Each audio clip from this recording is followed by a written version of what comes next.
Hey guys, welcome back to Electrical Car Repair Live. Thank you guys for watching and subscribing to the channel. Today will be super helpful video guys to any of you having a Hyundai Tucson guys.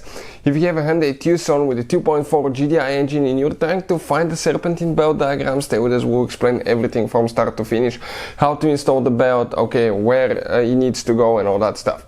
Now, before we start guys, okay, make sure to stay until the end. We want to talk about something super important that people don't check usually, and that can cause quite a bit of damage once you install the belt.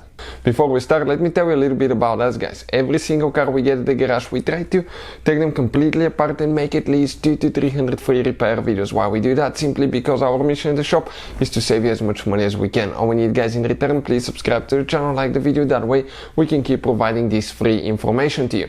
Now, if you guys need to buy any parts, tools for a really good price and quick shipping as well, check out the link in the description of the video below and you can see where we get all our tools and parts from. So you don't need to remove guys the engine on your Hyundai Tucson to actually replace the belt, okay, or install a belt, but we will be doing hundreds of videos and we can show everything with a great detail, and we actually made a video about engine replacement as well. So this is the belt right here. Now before we start, let's explain what we have here. That's water pump, crankshaft pulley, AC compressor, alternator, idler pulley, tensioner pulley. Inspect all the pulleys, make sure they don't have play, spin them, make sure they're not noisy. Check out this one now guys. This one failed, the tensioner pulley, and that caused quite a bit of noise as well. Now this one is 17mm, this one is 14mm, so you may have two different tensioners depending on which one you have installed.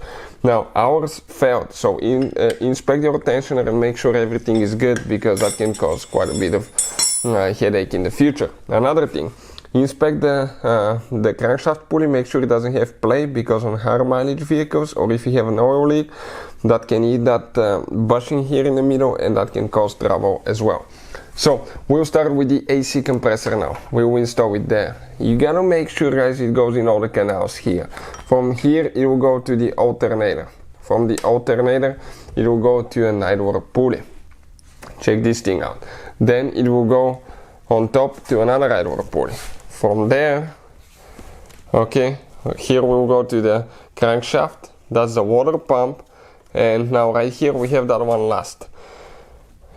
Now probably in the car you won't be able to install that one, okay, there. What you will need to do at that point, I will go ahead, okay, and remove it from the top pulley, install it on the tensioner, and leave the last idler pulley for last.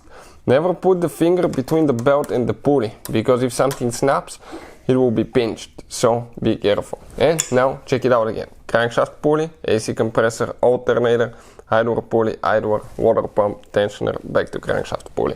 So that's the diagram guys, okay, right here. Hopefully the video will be helpful. Thank you for watching and see you next time.